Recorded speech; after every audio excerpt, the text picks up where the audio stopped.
Okay, we are live, but we got to let it breathe so that we can connect to the Facebookers. What's going on, everybody? How is it going? How do you do? Or like my one good buddy would be, how do? Like, aren't you missing a couple words there? But welcome in, everybody. It's the Mile High Huddle podcast. I'm your host, Chad Jensen. With me, my fellow football priest. You know him. You love him, Zack Kelberman. Zack, so since we were on last Monday, it's kind of been a busy week. We talked about of course, the terrible news of Alex Singleton's cancer diagnosis. But first things first, real quick, your gut reaction to the Broncos bringing back Lil Jordan Humphrey. This dude is inevitable, Chad. The Broncos and Sean Payton cannot quit him. Although once I settled down after news of his signing came out, I realized this is more of a reflection on Trent Sherfield, and rightly so. Sherfield was signed for his special teams and his blocking prowess at receiver. We haven't seen a net positive much of that, Chad. And the Troy Franklin screen pass that he ran into the blocker, that was a Sherfield block. If there's one good thing Lil Jordan Humphrey can do, that's block along the perimeter. So for that, I like the move.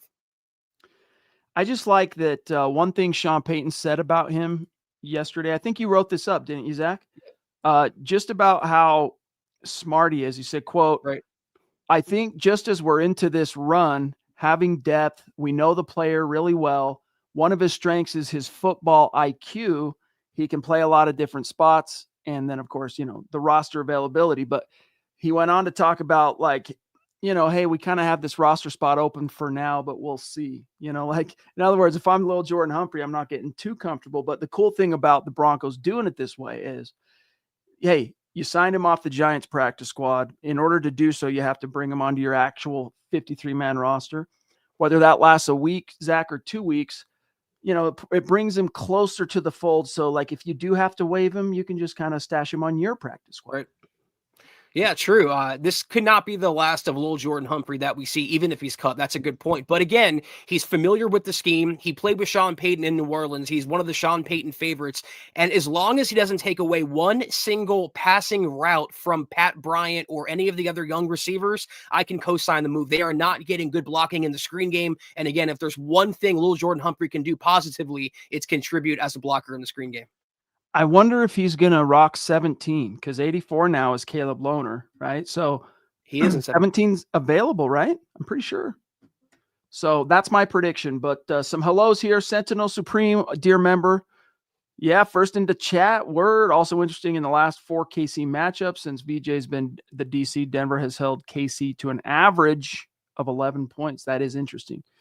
And Blex, what's up, brother? I'm here to party. That's his word. When he walked up to me, I never met this man before. I knew him from the chat, but I didn't know I kind of knew what he looked like, but only in the sense that maybe you kind of watch a YouTube video or part of it, and then you meet somebody in the flesh like many weeks later. You're not necessarily going to recognize him. And he just walks up. This dude walks up at the meet and greet. I'm like, hey, how you doing? He's like, I'm here to party. I'm like, and Blex, here he is. Shout out. Good to see you, buddies. Raj, the stream guy. Hate the vertical format. Reminds me of watching a phone video and the chat doesn't work on my computer. That's cool. That's why there's also the landscape, for what it's worth. We're testing it out for this week. We're going to look at the numbers and then make a final decision. But thank you for your feedback, my friend. We got a super chat from the Papa Bear. Very generous. Thank you so much. Thank you. Hope you're doing very, very well, my friend. He says, good evening, Broncos country. Hashtag God bless the USA. Hashtag 13-4 +++++. Yeah, thank you so much, David, for the generous contribution. And I love the positivity, as always, with the hashtags. And let me tell you something right now. The Broncos win this game Sunday. I think they're going to meet the 13-4 record. This is a pivotal game in Broncos lore, which we'll get into with the head-to-head. Thank you so much again, David. No doubt about it. No doubt about it. Much love, Papa Bear. We got Sam Bam also checking in. Both of these awesome members of the community throwing down generous supers before we even went live. We don't take that support for granted whatsoever. We appreciate both you guys. Love you. Thank you. He says, does Sam, evening guys, very excited for the game on Sunday. The Broncos have a chance to make a statement to the NFL if they can fix and overcome their recent offensive struggles. I think the mini bye will help fix that. Go Broncos. We're still at a point, Zach, where we kind of have to view, I'll speak for myself, where I kind of have to view this game against the Chiefs as a measuring stick. I want to believe that the 8-2 is like Bill Parcells would say, you are what your record says you are. And I want to believe that this is every bit an 8-2 team. But the Chiefs, man, outside of the Eagles, we can't overlook the Eagles game, which was a victory. But you throw in the Eagles, you throw in the 2 losses to the Colts and Chargers. You faced 3 high-quality opponents. I would throw the Cowboys in there for what it's worth. I would still consider the Cowboys maybe not high quality, but quality opponent.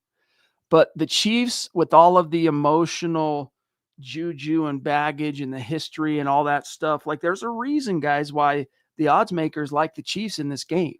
And some of that, Zach, has to do with 9 straight years they've won the division, 9. But also the fact that the offense has struggled mightily the past 2 weeks. This is a measuring stick game to me, Zach. But if they win this game, I will no longer view, they're playing the Chiefs as it's a measuring stick, or they're playing the Bills, or they're playing, marquee teams as measuring sticks. Now it's just marquee team versus marquee team. Very well said. Yeah, you can go ahead and speak for me because I echo that 1000%. We don't really know who the Broncos are. That's why there's still so many detractors and there's still so much pessimism surrounding the outlook of the Broncos season. They can prove a lot of those doubters wrong with a win on Sunday. And I don't care, Sam, if they win by 100 Sunday or by 1 point on Sunday. That would be the statement win of the season for them and really grasp a firm hold on the AFC West. But beyond that, going into the actual bye week, I've never seen a team that could use the rest more. When you have Patrick Surtain out, when you have J.K. Dobbins out, Singleton out, obviously, Ben Powers is on IR. This team is beat the hell up right now, and they need that break desperately. Man, they did a good job. We marveled at how well they did avoiding the injury bug all year long. I mean, they got deep into the season before you started really noticing the high volume and the high number of key players on the injury report. So yeah, it's getting a little sketchy here. Updates though. So let's talk about the injury report real quick today, since we kind of titled around it. So look, first, some good news. The good news is that Trent Sherfield, for whatever it's worth, who was a DNP yesterday, returned fully to practice today. Marvin Mims, he's going to be good to go. He's been full yesterday and today. And then Zach, troublingly, John Franklin Myers popped up with a back. Now he's limited today, wasn't on the injury report yesterday. I don't expect it to keep him from playing, but it's something to monitor. And then, of course, J.K. Dobbins, Zach, still 2 games in a row, DNP. Pat Surtain, 2 days in a row, DNP. So I think it's pretty safe at this stage to assume neither Dobbins nor Surtain are going to be available this week, but we got to keep an eye on Franklin Myers. As long as JFM gets another limited tomorrow, he'll be good to go Sunday, Chad. If he's a DNP and he has maybe a setback, then obviously we might have a problem. But this is what I was saying a second ago. This team is really beat up right now, and they need that next week's bye week. It's so freaking bad. George Fox from Facebook, brother, thank you. Good to see you. He says, I think probably little Jordan Humphrey, has pretty good hands, so that could help. Broncos for life, MHH for life. It's one of those glue guys. That's what I'll say. I don't know about the hands. Yeah. But Zach, he's more of a glue guy. He knows the system as well as any Bronco currently on the roster. And he's just maybe not a master of any specific trait or tool or whatever, but really good at a lot of things. I look at him like an offensive version of Alex Singleton, where he's good for what he's good for. And if you use him in that role, he can be beneficial to your team.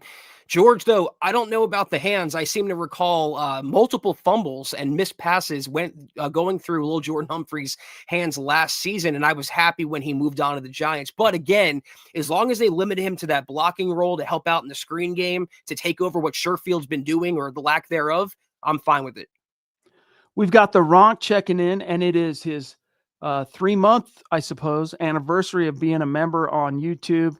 Love you, Ronk. He says, good evening, Chad and Zach on the Mile High Huddle podcast. Go Bo Broncos. Right back at you, buddy. It's great to see Ronk in the hizzy.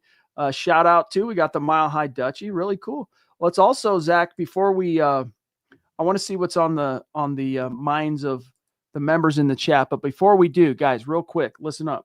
If you're still figuring out the whole gifts thing, House of Atlas is a absolute no-brainer. It's perfect for you. It's perfect for your brother, your roommate. And if, someone asks you, hey, what do you want for Christmas this year? And you don't have to, if you don't want to feel like, having to worry about it or think about it, House of Atlas got you covered, because you're going to use it and you're going to love it if you get it. Their grooming kits make it simple to clean up, and they actually look as good on the counter as they feel in your hand. The razor's weighted handle, pardon me, and precision trim edge make it effortless to get a smooth, clean shave every single time, which is something that most razors frankly don't do. And the best part, you can grab them at Target stores nationwide or online at target.com, so you don't have to think about it. That's right, guys. Atlas is redefining men's grooming with premium tools and products designed to look good, feel good, and actually perform. I love the razor because it feels solid in your hand. It's not flimsy like disposable razors, and the precision trim edge makes detailing under the nose, sideburns, and edges simple and precise. Beyond the shave cream and aftershave elevate the routine with their refreshing and subtle signature scent, making grooming feel more like self-care than a chore. Man, I'm trying to get this thing out of the box. I don't remember the one that I have in my bathroom being this hard to get out of the datgum box, but that's a minor thing. See, this is what we're talking about. Feels solid. It's nice. It's really good, and it does a good job. Excellent stuff. So don't stress over the last minute gifts or settle for shaving products that frankly don't deliver. This holiday season, give yourself or someone on your list the upgrade they deserve with House of Atlas. Grab it at Target stores nationwide or online at target.com. All right. We are, excuse me. Oh, man, something frog in my throat. We're back at it. Let's see what's on the members' minds. So, Pro 16, good to see you, bud. KC has not seen a defense like Denver's. That will be the difference. Got a prediction here. Broncos win 27-17. I dig it. I really do. Sue, she says, a little nervous about the KC game. We've got a lot of guys out. Yeah, so real quick, the guys who were cruising to be out for this week, we already talked about Dobbins. We mentioned Surtain. Alex Singleton will miss for sure this game. There's a really good chance, from what I'm hearing, this will be the only game Singleton misses, but he's gone. This week, Jonah Ellis, Nate Adkins, those are the guys, Zach, that are cruising for out for week 11. Yeah, and still, obviously, the Broncos have their starting left guard, Ben Powers, on injured reserve. So they definitely are shorthanded, Sue. I am nervous about this game as well, and I'm not going to even be out in the field on Sunday. I don't know how I'm even predicting the game. I haven't gotten my prediction to Chad yet for the roundtable. I'm still kind of brewing on it. I don't know. If there's one player they're going to miss more than anyone, I think, Chad, it's going to be J.K. Dobbins, because they won't have so much of that ball control offense. He's been the engine, averaging well over 4 yards a carry. I think he's the number 4 running back by yards in the NFL. And going from having him and Harvey to Harvey and Bidet is a big downgrade when you're facing Kansas City and Patrick Mahomes. Just that ease and the confidence to carry the load as the bell cow guy. And of course, in a Sean Payton offense, a bell cow is 15 carries, right? If you get 15 carries, you're a bell cow in Sean Payton's scheme. But I'm just not convinced yet. I'm hopeful. I'm optimistic, but I'm not certain. I'm not convinced RJ is ready to be that guy, but he very well could, because you think back to that Cowboys game, Zach, where he had the 40-yard, was it a 40-yard touchdown, I believe? That happened early in the game. So, one of the strengths of J.K. Dobbins is that he's been able to really just wear defenses down in the second half. And a lot of that, Zach, is because Sean Payton doesn't really use him as much until the second half, but we'll see. That's a very kind of key situation to monitor in this game, is running back. Is RJ ready? Shannon Mills, a dear member, jumping in on Super Chat. Thank you, Shannon. You've been awesome lately. Much love and respect. Mile high salute. You're a bona fide superstar. Shannon says, good evening. The Broncos really need this bye and this win on Sunday. Go Broncos. Yeah, Zach, if they win, imagine how great the next 14 days. Normally a bye week in the middle of this, where at any point in the season, that 14 days, man, it starts to feel like a really long time. But if they get this win on Sunday, it'll pass, I think, a little bit faster for everybody. Yeah, and taking the other route as well. If they lose, no matter what, it's going to be a pretty miserable bye week. But I'm hopeful they'll be competitive. I think they'll take it down to the wire as they showed last season at Arrowhead. They should have won that game. I know I say it a lot, but it's true. If not for Alex Forsyth, but Shannon, your point is well taken here. Obviously, the win Sunday, but as I said a minute ago, the bye week next week could not come at a better time for this team. Thank you for the super. By the way, I'm a Jets fan tonight just because the Patriots are keeping up with the Broncos and the Colts in the 2-loss column in the AFC. So I'm hoping the Jets can set them back, and they drew first blood for what it's worth. The Jets just drove down to open the game and got a touchdown, sucked a lot of time off the clock. Let's go. DJ Capo in the house from the Bayou checking in, saying, "What's up, Broncos fam?" Rashid, Lil Jordan, Sean, Rashid up, Lil Jordan down. Zach, Yeah, do you know what he's I talking think about? Yeah, I think he's saying the Broncos should have went after Rashid Shaheed instead of signing Lil Jordan Humphrey, and he's saying why Sean Payton. And he was traded to the Seahawks. I don't know that the Broncos were ever in on him, Capo. I know there was a report that they were talking to the Dolphins about Jalen Waddle, but Waddle's price tag was too expensive. And you could argue that they should have went out and got better receiver help. But again, for what you're bringing Lil Jordan in for, the screen game and the blocking, you could do a lot worse. True. I think, again, Lil Jordan Humphrey, especially Zach with J.K. Dobbins being out, it's going to be nice to have his kind of big, small tight end / big wide receiver blocking acumen. Yep. Hopefully it makes a difference. RJ Harvey as a rusher, remember the talking points in August? Oh, he wants to bounce everything outside. Oh, he's bouncing everything outside. Well, as his rookie year has progressed, man, he's shown some development, some patience in, that inside zone, taking his time, waiting for the blocking to develop, exploding downhill. I'm really excited to see that. But in the events, especially Zach, when he does go, you know what? I see an angle and break one outside. You got a guy like Lil Jordan Humphrey there to help set the edge.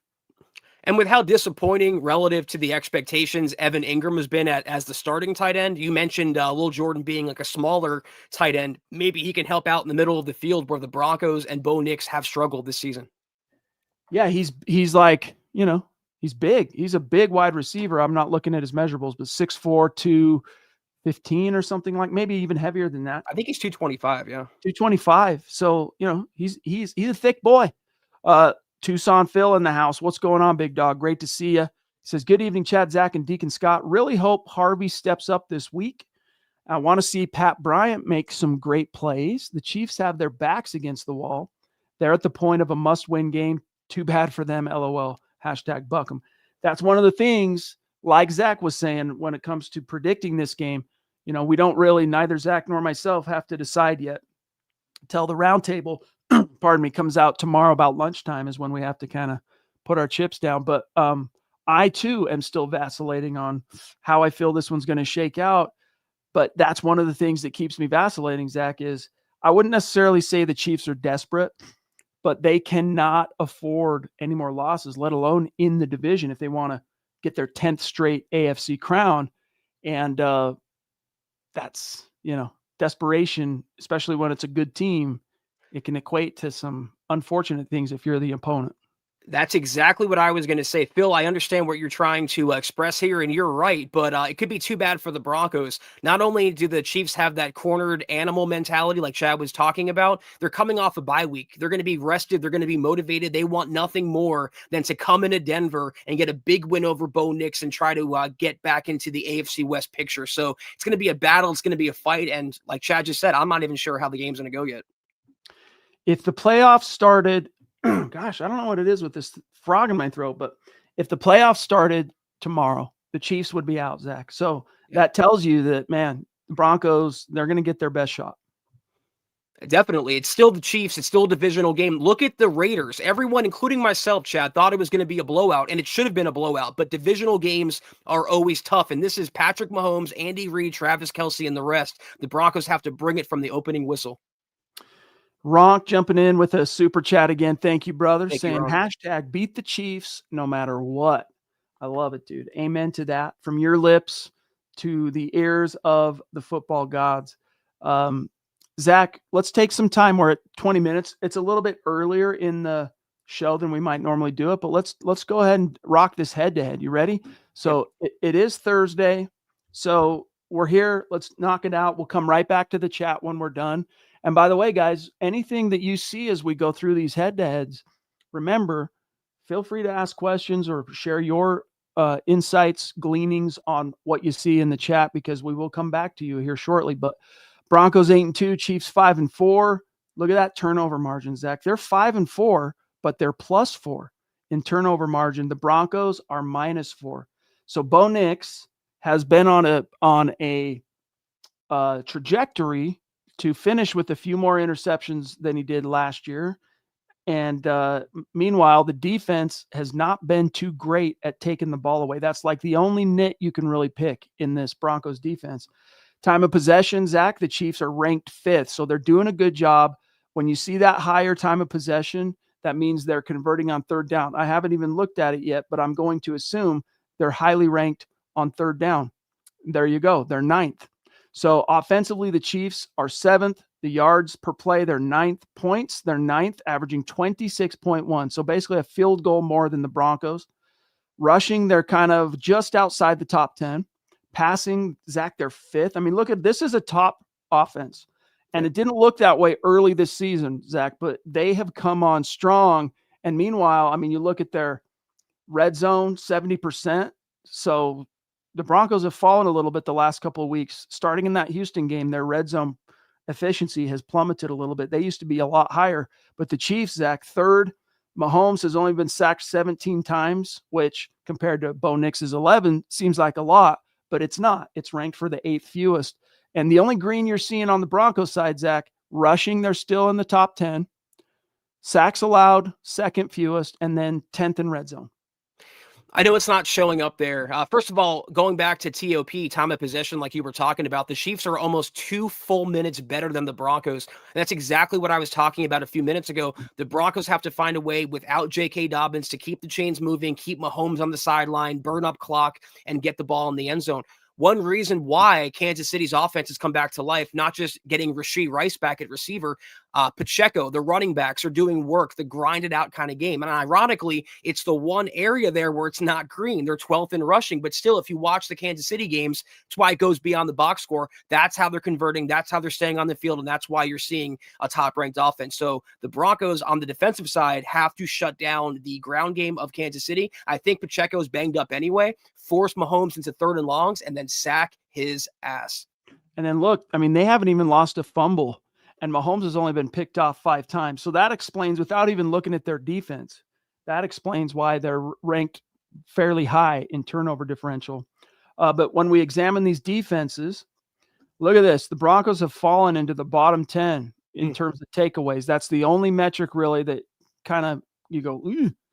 But meanwhile, the Chiefs, Zach, they're 6th ranked in yards, 4th in points. They're only allowing, we'll call it 18 points a game, but barely more than the Broncos. So 17.7 to 17.3 for Denver. Passing, they're ranked 7th. They're pretty close to top 10 in against the run, but takeaways total, they have 9. They've got 20 sacks, which, you know, they're barely outside the bottom 10 on that front. But they still don't let that fool you, because this defensive coordinator, with also having guys like Jones and Karlaftis and all that, they find ways to manufacture pressure. So watch for that.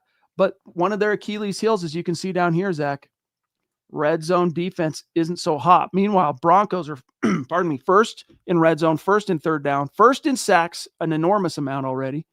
3rd in yards, 3rd in scoring, 4th in rushing, 6th in passing. Yeah, I was going to kind of mark out overall the first there for the Broncos, but you did that for me. We talked about the nit that you can pick, and you're right. The takeaways aren't there. It's why it's the black and the red. But you can't even fault them when quarterbacks aren't getting time to set up and pass, because the pass rush is so lethal. As long as they're stopping them on third down, opposing teams, stopping them in the red zone and getting after the quarterback, you cannot give VJ enough credit. It really is conspicuous that they have that many sacks, because these are just the results of the pressure, right? but it's constant pressure. Their pressure metrics are off the chains in terms of pressures, QB hits, hurries, all that stuff off the chain. And it really is conspicuous that, Zach, it has not translated to more than 8 takeaways in 10 games. Or at least fumble recoveries. You think a lot of those quarterback sacks would result in strip sacks, and it's just like you said, it hasn't come. I think that's maybe a coaching emphasis thing. Like, hey, outside linebackers, guys, let's start working into our practice routine, our technique, ball punch out drills, little things like that to like put it more front of brain for the rushers. Yep. You know, walk that line without taking away from the great job they're already doing getting after the quarterback. By the way, when it comes to the punting thing from last week, I don't know if you guys saw what the Darren Rizzi, the special teams coordinator, said about it, but he basically gave Jeremy Crawshaw a pass. And he said, look, I know fans, I'm going to paraphrase it. He said, but I know fans have maybe a hard time understanding this, but there's a difference between high wind, so up in the air wind, and like ground level wind. And in this particular game, it wasn't this way during pregame. It started happening in the middle of the game, but it was ground level. And so the drops, when a punter goes through his stroke, goes up, releases the ball to then kick it. It was that side wind, and he wasn't really adjusting for it. And he tried to point out, did Rizzi, that the Raiders punter, AJ Cole, he had a hard time too, dropped one on the ground. I'm like, dude, that guy was a dagger for the Raiders. Right. What are you talking about? But anyway, back to the rankings here. The Chiefs have one of the best special teams coordinators in the NFL, Dave Toub, former Broncos head coaching candidate. What jumps out to you here, Zach? Well, first of all, it seems like there's a distinct accountability problem on special teams, doesn't it, Chad? The other week, Sean Payton was blaming the execution. Now Darren Rizzi's blaming Mother Nature. He's blaming the wind. It happened more than once, too. So how many times does that excuse really hold water? But regardless here, not too much to like. There's no green on that side, and I'll keep my comments very simple. If this was a Mike Westhoff or Ben Kotwica coach unit, I would venture to guess there'd be green on that side. Hey, here's a silver lining. At least the Broncos kickoff coverage is no longer dead last in the NFL. You know, we've moved up a couple spots, so there's that. Obviously, none of this is good enough, and hurting the numbers here has been the 2-game absence of Marvin Mims in terms of the return aspect. So that's on the upswing. And then penalties, the Broncos are tied for 31st most, or second most, I should say. Right? Yeah, second most. Only one team has more than the Broncos, 83 total. And then their opponents, second most, which is crazy, man. They just love throwing flags in Bronco games.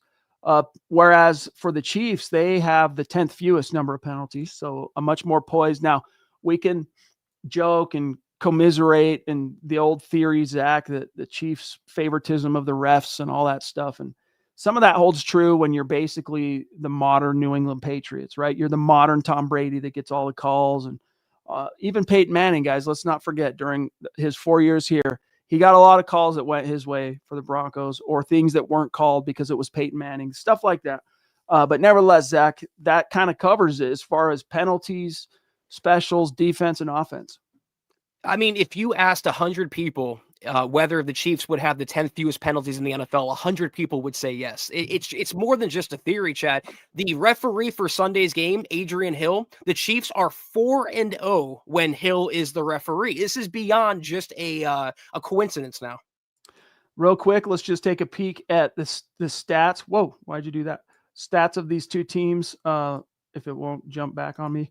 So real quick, defensive tackle leaders, Singleton leads the way for Denver's 89. Nick Bolton, who they re-signed, 75. Sacks, Karlaftis with 5. Benito leads the way with 9.5. I mean, our third-ranked guy has more than their leader. Isn't that crazy, right? That's insane. Interceptions, they have 6 guys with 1, and the Broncos would have 4 guys with 1, were it not for Andre Tillman picking off that last one. And then we get to receiving yards. Kelsey has 540. Sutton leads Denver with 590. Dobbins leads in rushing with 772. Pacheco with basically half that, 329. And then yardage in the passing game, Mahomes has, we'll call it 225 more than Bo Nix. And there is your head-to-head for this week. So Scott says 46 sacks would have been the sixth most in 2024 in terms of the whole season total, with only 4 teams ahead of the Broncos. That's if that had been, Zach, their entire number. It's crazy. And by the way, thank you for bringing this up, Mr. Producer. If we're doing like let's look back at the trades the Broncos have orchestrated. Devon Vele update, Zach, going into week 11, 6 receptions for the Saints. 6 receptions for the Saints, 54 yards, but he does have a touchdown. I mean, he is also playing with a rookie quarterback. He was playing with Spencer Rattler. You got to cut him a little slack, but it's a point well taken because the Broncos got quite the haul in exchange for Vele. Although I will say this, when a pass is clanking off of Troy Franklin's hands, I do miss Vele's sure-handedness a little bit. No doubt about it. George Fox, I think we'll get 4 sacks on Sunday. If we do that, we win. Broncos for life, MHH for life. Hit the thumbs up. Thank you, buddy. And Bleck says, remember, if the game tonight is close, Drake May is regressing and the Patriots are frauds. I know. If it applies to Bo Nix and the Broncos, it should apply to everybody, but we know that is not how it's going to be analyzed. And the Patriots just scored, so they're about to tie it up. Anyway, Taylor Christensen, my brother, great to see you. Time for RJ Harvey to show why he's the future. Go Broncos. No doubt about it. And everyone around him this week, Zach, has been saying really good things about him. I wrote an article about it today, guys. Go give it a read at milehighhuddle.com. But I'm feeling good about it for RJ. I'm just not sure yet. I'm not 100% that he's fully ready to take on that mantle. And what's the last you heard on Dobbins, Zach, as far as I know we don't have word yet on a second opinion, but what's the latest you've heard? It's another Dre Greenlaw situation where it seems like we're being kept in the dark by the Broncos and they don't want to let on how severe it might be. The good thing is he was not put on injured reserve, so it can't be that severe. I've heard 2 to 4 weeks. I've heard about a month, but fortunately the Broncos do have the bye week. Sean Payton said they'll be evaluating Dobbins with the other players like Surtain and Singleton and the rest. So hopefully it's on an extended absence. And I'm with you. I think RJ Harvey is the future. I love what he's done so far. I just don't know if he's ready in this moment for this opportunity. And if he doesn't have a 100-yard game, I just hope the fans have a little, grace for him. That's all.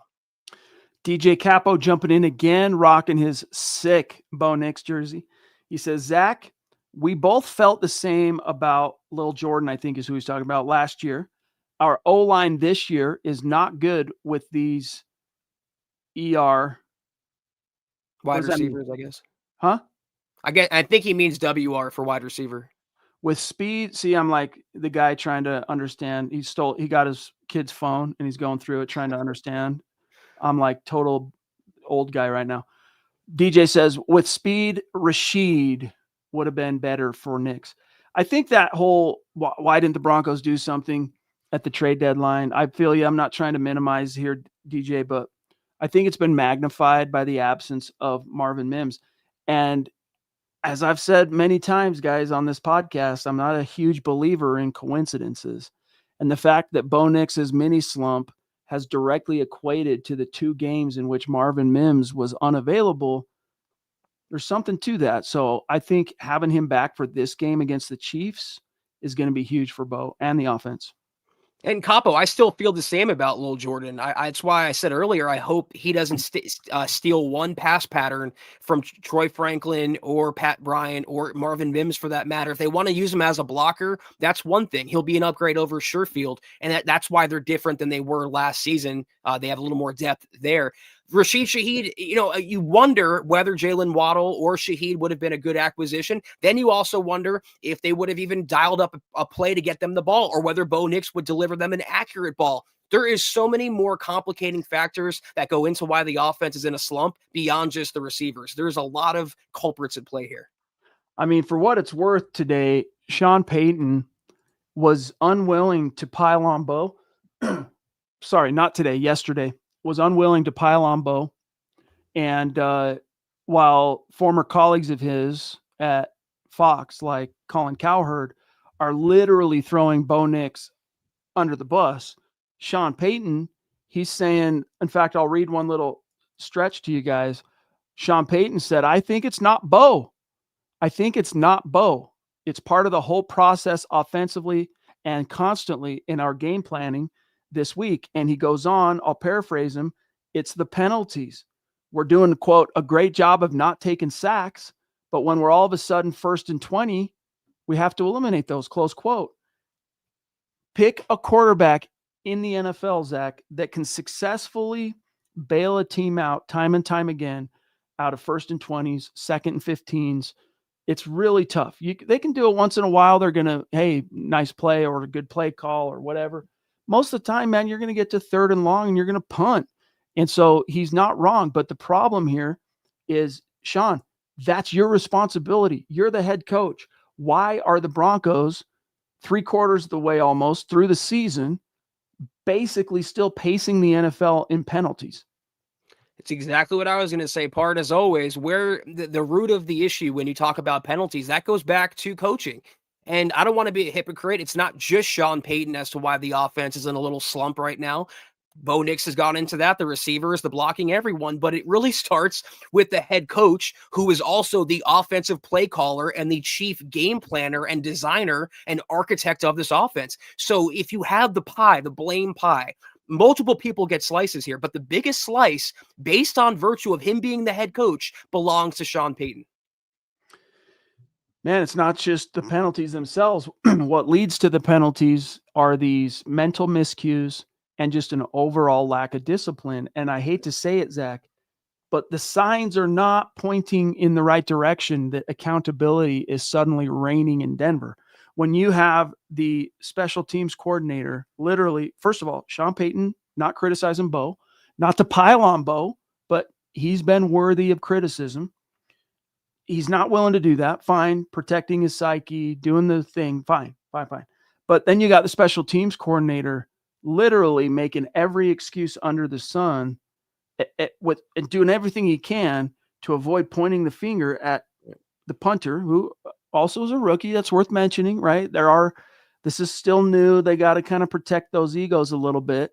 But nevertheless, it's not a great sign, Zach, that all of a sudden, out of the blue, after a season of leading the NFL in penalties, which are a massive sign of lack of discipline, lack of responsibility, lack of accountability, that's all of a sudden going to change. It's not. That's just what we have to live with. And you hear Rizzy talking. Who does Rizzy work for? Who hired Darren Rizzy? Who's the only reason that Rizzy has a job right now is because of Sean Payton. And I guarantee you, like you're just saying there, that sort of mindset, lack of accountability in certain areas that require it, that starts with the coaching, the head coach. By the way, shout out Sean Sandoval. Yeah, buddy, we love you too. And you're about to see some Jaleel McLaughlin, because the Broncos can now dress. They're down a guy, so he'll be dressing. And I think you'll see him probably as the number 2. I think Bidet, Zach, will stay as kind of that 3rd down guy. This is just my educated guess based on also what Sean Payton and the coaching staff have said this week. But I predict that it's going to be 1 Harvey, 2 McLaughlin. Bidet continues doing his thing as kind of that 3rd down guy. Phil, if thanks for jumping in again, brother. If Dobbins is going to be out for a while, do we pick up a Davis Price, a Zach Moss, Dante Foreman? I really would like to see McLaughlin break one open. I've been waiting to see McLaughlin break one, take one to the house for like his entire career, and he's been close on a few. But Zach, what's your answer here for Phil? Well, you guys know that SpongeBob meme where it's Squidward watching Patrick Bob play outside, he's inside looking miserable. That's how I equate Jaleel McLaughlin this season. I don't know what landed him in Sean Payton's doghouse, but by necessity now, he's going to be coming out of that doghouse. I'm with you, Phil. I'm excited to see more Jaleel. He can have some playmaking ability with RJ. But the running backs you mentioned there, maybe except for Davis Price, they're all injury prone. Zach Moss, Foreman, you don't really want to replace one injury prone back with another. So I think we'll just roll with who they have. Thank you, Phil. And Mike Reno, adios, buddy. Thanks for joining us for a minute here tonight. Cody Dub jumping in, waiting for this Joker Sean. Got to do something. I mean, look, it's still a young team. I'm trying to be as forgiving, Zach, and generous as I can. Like, in terms of benefit of the doubt, the Broncos are still a young team. But Sean Payton keeps standing up there at the podium and saying, I'm telling my guys that, yeah, we understand the importance of this game, but we're going to play in bigger games. It's like, okay, how much does telling your guys that, first of all, really serve them? Like, I'm trying to understand what the point of that honestly is. Like, why do you keep saying that? But nevertheless, Sean Payton is dealing with still, I think, Zach, a young team that has, by virtue of what they achieved last year, finally retasted and relearned and rewired their brains for winning. I mean, they went from a 1-6 record in one-score games last season to being 6-2 this season. There's a lot of signs that they have matured, Zach, and taken steps forward. But this whole penalty thing, half, if not more, of the Broncos, what ails them currently as a 8-2 team, let's not lose sight of that, is the penalties. They got it because it's not just offense, Zach, putting them behind the sticks, but the untimely PIs, the defensive holding, the roughing, the jumping off sides in particular has been a problem. Encroachment this year for the Broncos. So get to the bottom of that, coach, then start talking about, hey, we're going to play in bigger games. I read somewhere that the Broncos lead the NFL in automatic first down penalties. So penalties that result in automatic first downs. And that's eye-opening. But Cody, this is a situation, I think you're talking about Evan Ingram here. This is a situation where Sean Payton's reputation precedes him. He wouldn't be getting in so much hot water if he didn't right before the season, say he has a Super Bowl caliber team, or Bo Nix is a top 5 guy, or Evan Ingram is going to be this joker and this Pro Bowler in his offense. It's another situation where Sean Payton's ego spoke and wrote a check that he cannot cash. I want to see more of Evan Ingram, but maybe the acquisition of Lil Jordan Humphrey doesn't spell too many great things for him.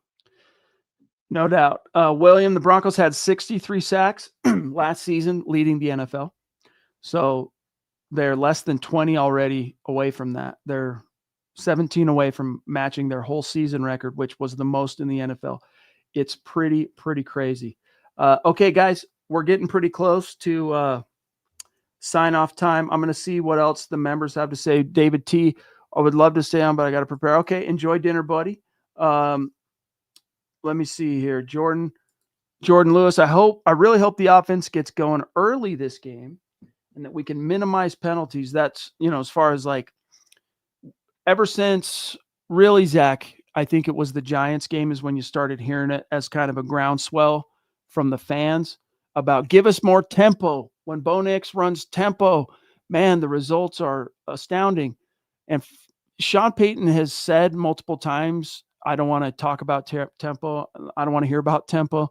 To him, it seems tempo is just kind of generally starting fast, meaning getting on the board early and all that stuff. He hasn't articulated a good reason why tempo is only reserved for desperation moments. And so we're left to kind of deduce why that might be. And the only thing I can think of, Zach, is one of the hallmarks of the Sean Payton thing offensively is the constant substitutions, constant at the skill positions, like never ending subs on and off. And it does make it harder on a defense. But if you're running tempo, it's a lot harder to do that. So for him, that's more important, it would seem anyway, Zach, than, hey, opening possession, we're going to call like traditional, here's our first 15 type thing. Fine.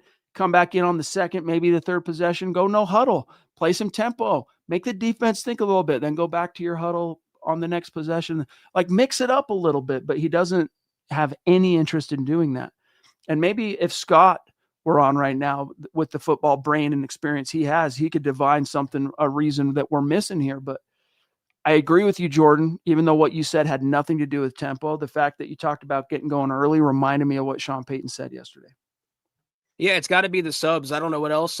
It's Sean Payton coming up with these game plans that involve heavy screen passes and going 3 and out a lot to start the game. And you're right, Jordan, that cannot continue. I want to see a start like they came out against Buffalo in the wild card game. It went up 7-0 on a long Troy Franklin touchdown. That's the aggressiveness we need. We just have to hope the Broncos can keep the foot on the throat, so to speak. Hey, shout out Big Earn. Great to see you, buddy. Hope you're doing well. Broncos country only, baby. Amen to that. Okay, guys, we have the Ronk saying the Broncos defense needs to make Mahomes pay for beating the Broncos. Yeah, all those years, right? However many of the 16, I'm trying to think. I think he was credited with 14 of the 16 straight wins that the Chiefs had over Denver were Mahomes started games.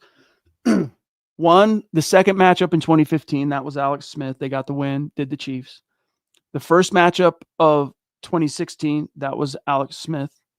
And then at the end of that season, no. I'm losing track. Forget what I just said. I think it might be less than that, actually. Like 12 of them, Zach, were it's still a lot, but 12 of them were Patrick Mahomes. The other one's Alex Smith. The point being, though, he's saying they got to make Mahomes pay. Yeah, that's how you beat Kansas City is cut off the snake at the head. The head is Patrick Mahomes. Get him on the ground, fluster him, preferably turn him over, and you're going to probably win that game on Sunday. I like this, Jordan. We got to minimize those penalties this game. First and second and longs will kill drives. So true. And we spent a lot of tonight's show talking about that. David Vasquez, good to see you on Facebook. Broncos haven't played a game of this caliber since the Shanahan days. I don't know, man. Who was it? Matt Berterame of SI National said that this is the biggest game the Broncos have played in 10 years. Zach, do you agree? Yeah, I would argue that the Buffalo playoff game was a pretty big game as well. But in terms of regular season, yeah, this is the biggest game and one of the biggest games overall since Super Bowl 50. You can pick nits and be like, well, no, the season finale last year, that was the biggest game, even though the Chiefs were starting their second teamers because the Broncos had to win that to clinch a playoff berth and snap their preceding 8-year playoff drought. But, you know, that win was coming no matter what. The Chiefs were playing their second teamers. And that's another thing to remember in this one, Zach. It wasn't just that the Broncos beat their backups. They shut them out 38-0, not 16-0, not 19-0 or 20, 38-0. Sean Payton used it as a stat padding game for his guys on offense, making sure certain dudes got their bonuses, this, that, and the other. So, you know, even though it was the second teamers, Zach, that had to suffer that ignominy for the most part, this Chiefs team's going to be rip-roaring to face the Broncos, especially coming off the bye, too. Their bye, Andy Reid's only lost 4 games after the bye ever. And with a referee that they're 4-0 with. But I look to how they played at Arrowhead last year, too, Chad, especially in the second half. Bo Nix arguably outplayed Patrick Mahomes, and they should have won that game on that field goal attempt. Yeah, Todd, Drake May has been playing well. MVP level well. If you were to vote right now, Zach, for MVP of the 2025 NFL season, who would you vote for? Stafford's up there. Baker Mayfield's up there. Drake May would get a couple votes for sure. He's playing really good ball right now. Can't even hate. Honestly, the most valuable player, dude, has been Jonathan Taylor. But he won't get it because he's a running back. No. He'll get Offensive Player of the Year, but he's been the most valuable player. But hey, if you're going to put Drake May up there, put Danny Dimes, as they're calling him now. Daniel Jones up there. But all right, guys, we got a few messages for you. We'll take one last look at the chat before we dip out, so don't go anywhere. Tremendous episode, as always, of the Mile High Huddle podcast. If you're not doing so, please follow us on X at the MHH Pod. You can follow the main account on X at Mile High Huddle.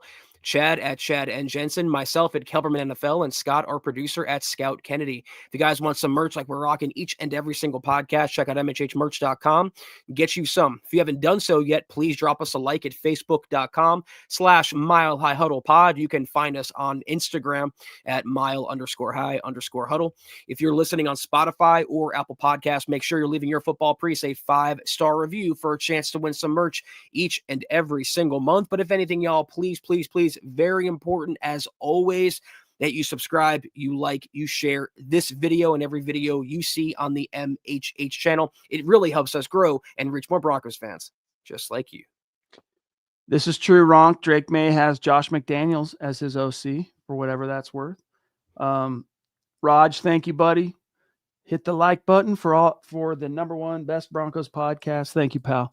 A mile high salute to the great Super Chat superstar supporters and members helping us keep the lights on tonight, like Sam Bam and the Papa Bear early on, George Fox, the Ronk, also a member for 3 months. So cool. Shannon Mills, who's become a member and a bona fide superstar. Tucson Phil, DJ Capo, multiple supers. Taylor Christensen, Cody Dub. Thank you guys. Seriously, from the bottom of our hearts, we appreciate your support. And hey, we're off, Zach and I, as a tandem until Sunday for the gut reaction. Look for our official Broncos Chiefs predictions tomorrow at the website. We'll share it in the community tab on YouTube, but you can just go to milehighhuddle.com about lunchtime and it'll be there. So look for that. Still kind of mulling it over here, Zach, and then I'll see you guys Saturday for Broncos Book Club. Can't wait. Have a great start to your weekend. Chad and I both will see you Sunday for the gut reaction following Broncos Chiefs. Take care, and as always, go Broncos.